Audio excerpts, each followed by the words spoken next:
Hi hello welcome to my channel. Internet అంతా viral అవుతున్న whipped హనీతో టేస్టీ అండ్ డిఫరెంట్ రెసిపీ చేసేసుకుందాం.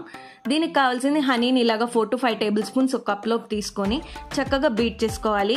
Honey colour అంతా కూడా లైట్ అయిపోయి ఇలా క్రీమీగా మారేదాకా హనీని బీట్ చేసుకోవాలి. అందులో ఒక పించ్ సాల్ట్ కూడా యాడ్ చేసుకోవాలి. యాడ్ చేసుకున్న తర్వాత లిటిల్ హార్ట్స్ బిస్కెట్స్ని తీసుకుని ఈ విప్డ్ హనీని చక్కగా అప్లై చేసేసుకొని ఇలా అరేంజ్ చేసుకోవాలి. అరేంజ్ చేసుకున్న వీటిని ఒక 10 minutes ఫ్రిడ్జ్లో పెట్టుకోవాలి. ఈలోపు మనం చాక్లెట్ మెల్ట్ చేసేసుకుందాం. చాక్లెట్స్ని తీసుకొని ఇలా చక్కగా పీసెస్లా చేసేసుకుని డబుల్ బాయిలర్ మెథడ్లో చాక్లెట్ని మెల్ట్ చేసుకోవాలి. నేను ఇక్కడ డైరీ మిల్క్స్ తీసుకుంటున్నా, మీరు కావాలంటే కాంపౌండ్ చాక్లెట్ కూడా తీసుకోవచ్చు. చక్కగా ఇలా కోట్ చేసేసుకుంటే చాక్లెట్ని టేస్టీగా మన లాలీపాప్స్ రెడీ అయిపోతాయి. ఇలా చక్కగా మనం స్ప్రింకిల్స్ ఏవి కావాలంటే అవి ఇలా చక్కగా వేసేసుకుంటే టేస్టీగా లాలీపాప్స్ ఇంట్లోనే చేసేయచ్చు. పిల్లలు చాలా ఇష్టపడతారు. ఈ వీడియో కానీ మీకు నచ్చితే మీ ఫ్రెండ్స్ అండ్ ఫ్యామిలీకి షేర్ చేయండి, లైక్ చేయండి, కామెంట్ చేయండి.